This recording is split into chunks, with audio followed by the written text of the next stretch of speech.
Hi, everyone, and welcome back to Jackie's Homeroom.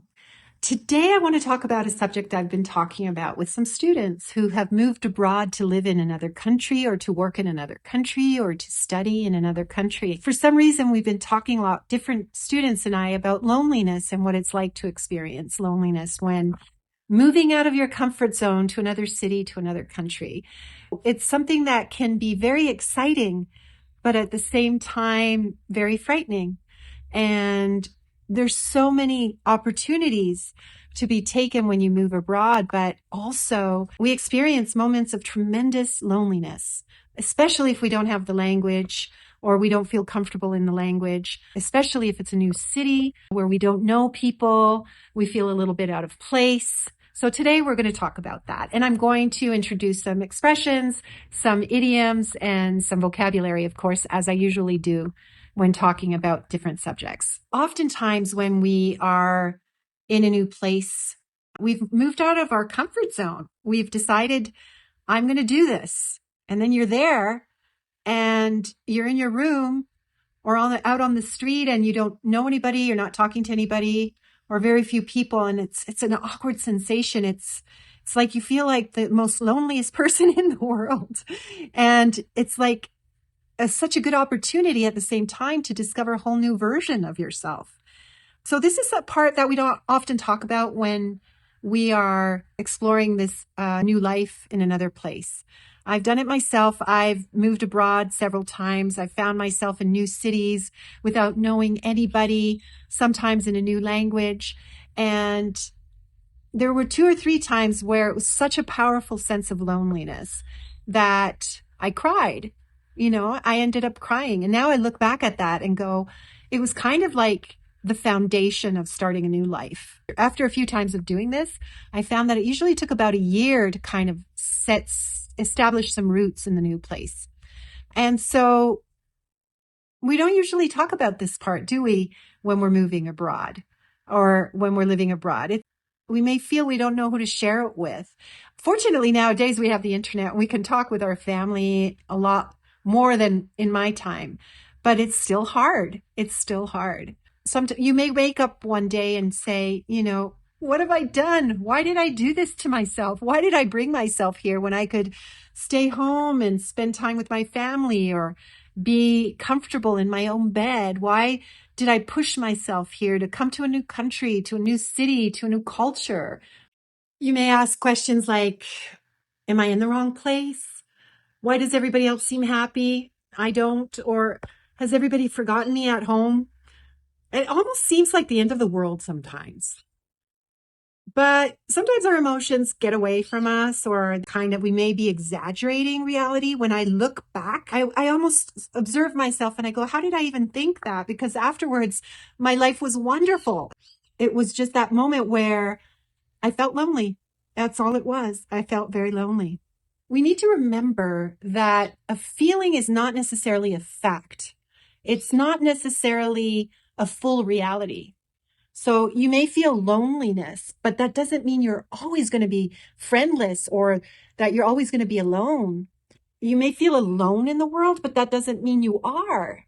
It's so funny. You may feel forgotten, like nobody's thinking about you, but you forget that people love and care for you deeply, even when they're thousands of miles away. So how our mind forgets and we start to focus and narrow down on just the sense of feeling alone. Like I mentioned, I've moved away to new cities and new countries and new cultures several times. And I've started again several times.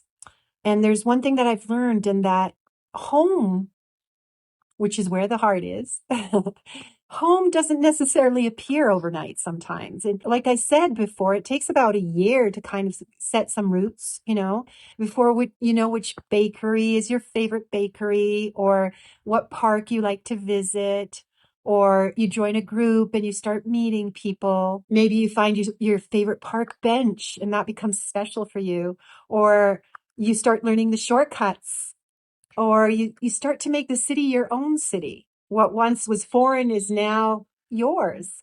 There's an expression, to find your bearings. And we often need to find our bearings. I love that expression. It suggests that we're temporarily disoriented. We're not lost forever. We're just finding our direction again, you know, and slowly, street by street, one conversation at a time, one routine at a time, we start to find our bearings. Some students have talked to me about leaving their partners behind or their boyfriends or girlfriends behind.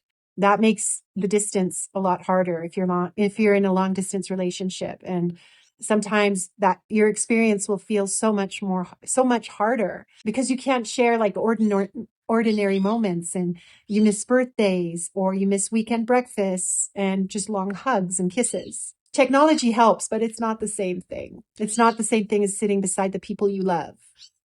So I think another thing I've learned is not to make permanent decisions during temporary emotional storms. Don't buy an airplane ticket at the worst point. Don't convince yourself that you failed because you cried this week. Or don't assume that missing home automatically means that you chose the wrong path. It often means you loved where you're from. It means you loved your home, but that you are going out of your comfort zone and trying new things, and that you're very brave. If you can get past the storm, if you can, notice the small things like the barista smiles at you when you walk into the coffee shop or they get to know your name, or you get invited somewhere for the first time, these quiet little things that start to happen. Maybe you stop checking the map so much, or the route to work on the subway, or which bus to take now, or you start to say to yourself, when I get home, I'm going to do this. Or, you start talking about your new place as a little bit differently. I don't know where you're listening to me from or watching me from today, but I know that maybe you're exactly where you need to be. Wherever you are, give yourself a chance to become a stranger who slowly turns into a local. And just because you're unhappy now doesn't mean you're going to be unhappy later. And it doesn't mean you're in the wrong place. Sometimes we're unhappy for moments because we're in the middle of something unfamiliar. We just haven't, recognized the place we are. So here's some tips I'm going to share with you that may help you if you find yourself in a new place and are feeling a little bit lonely. Okay. Don't try to recreate the life you had in the old place, because it's going to be a new life. It's a new life. If you're comparing, it's going to be harder. And I know I've been there, comparing supermarkets or comparing food places or comparing even coffee places and saying it was so much better at home. But I'm not, give it time. Give it time. So stop trying to recreate the same life. See what's new about the place where you are. Okay. Because no two cities are alike. No two countries are alike. No two cities are alike. Every place has its uniqueness. So often when we move, we are leaving behind rituals. We're leaving behind habits that we had. And so we lose those tiny rituals. And these rituals that we had kept our lives together. They gave us a sense of, again, familiarity and routine. And they held our emotional life together. We felt comfortable. Right now, you're going to rebuild a new routine. You're going to find a new rhythm, a new stability, something that you can return to day. Just take that into consideration. Maybe you can learn to tolerate this awkwardness. Say it's okay to feel a little awkward. It's okay to feel a little lonely. It's a period. It's going to be a certain amount of time, this transitional period. Whether you're an immigrant, whether you're an international student, whether you're an expatriate, give yourself time to allow those roots to grow. Allow yourself to tolerate that awkward middle part, from leaving behind familiarity to creating a new familiarity. Now, this one is important because this one is directly related to loneliness. And I don't want you to confuse loneliness with rejection. Often in our minds, we confuse those two, like I'm being rejected. And this is huge because no one has rejected you.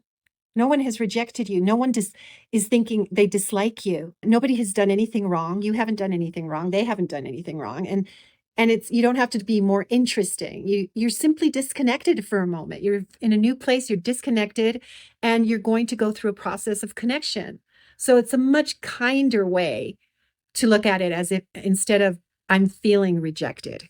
And I know that's how it feels because I have felt that way too. Like nobody's thinking of me. Nobody wants to be with me. I'm all alone. It's just a momentary period where you're not yet connected and you will be. So one of the fastest ways to feel part of a community, because that's so absolutely essential for our well-being, even if you're an introvert, it's to become a part of a community. To volunteer. Maybe you can volunteer in something. Maybe you can help someone practice language skills, or you can exchange language skills with someone. Maybe you could organize a walk. Maybe you can take somebody's snacks. I don't know. It depends on where you are, but you can contribute in some way. When you start to feel a little comfortable, a little bit more comfortable where you are, see where you can contribute, who you can help. The moment you start getting out of yourself and helping others, that sense of loneliness will start to dissipate. In addition to the free handouts that I give with new vocabulary and collocations and idioms in the description, I also like to make sure that you take away something concrete. Okay, so here are some steps you can take to help with the sense of loneliness you experience. Go to the same place twice, so it becomes a little familiar. Learn somebody's name, a person that you just met, learn their name. Maybe it's a neighbor. Maybe it's someone from the store that you visit. Start a small conversation with someone. Practice your small talk skills. Invite a person for coffee or say yes if somebody invites you. Help a person without expecting anything back. Okay. Oh, some music in the background. So it's almost time to say goodbye. Anyway, tiny actions repeated consistently. That's how you start to create a sense of belonging. Okay. And another exercise before the music gets louder, think about if somebody visits me 6 months from now, what do I want my life to look like? Remember, home, it's a place you create. Belonging doesn't always happen at once, immediately. It grows very quietly. It takes time. It takes routine. It takes familiarity, and it takes courage. You're being very brave, and you will soon make friends. You're beginning a new life. Bravo for you. You're beginning a new life. Congratulations. Give it time. All right. We'll see you next time here at Jackie's Homeroom.